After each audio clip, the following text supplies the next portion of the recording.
আপনাকে আমি বলতে পারি গত 16 মাসে শেখ হাসিনার যত সমালোচনা হয়েছে তার চেয়ে বেশি সমালোচনা হয়েছে ডক্টর ইউনূসের। আপনি আগে এক সাক্ষাৎকারে বলেছিলেন যে আমার খালি মনে হয় আমি যদি একবার কোনো মন্ত্রণালয় বা দেশ পরিচালনার দায়িত্ব পেতাম, মানুষের জন্য জীবন দিয়ে কাজ করতাম, হৃদয় দিয়ে মানুষের ভালোবাসা অর্জনের চেষ্টা করতাম।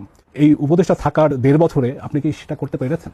ভাই, অভিযোগ করা খুব সোজা, বুঝছেন? আপনাকে একটা কথা বলি, এই যে আমি 15 বছর শেখ হাসিনা সরকারের বিভিন্ন ব্যাপারে সমালোচনা করতাম, মানে এত সোজা ছিল সমালোচনা করা, এত সোজা ছিল, কাজ করা খুব কঠিন, বুঝছেন?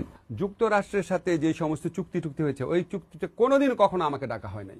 ইকোনমিক ইস্যুতে, ব্যাংকিং ইস্যুতে, এনবিআর ইস্যুতে যে আলোচনা হয়েছে কোনোদিনও আমাকে ডাকা হয়নি। সেটা স্যার কনসার্ন কয়েকজন উপদেষ্টাতে নিয়ে বসতেন, উনি ডিসাইড করতেন সবচেয়ে বেশি। আমাদের সরকারের আমলে যে বড় বড় ব্যর্থতা ছিল অল্প কয়েকটা ক্ষেত্রে, তার মধ্যে অন্যতম হচ্ছে মব জাস্টিস তো বলা যায় না, মবের এই ইনজাস্টিসটা ঠেকাতে আমাদের ব্যর্থতা ছিল, নো ডাউট অ্যাবাউট দ্যাট। এটা নিয়ে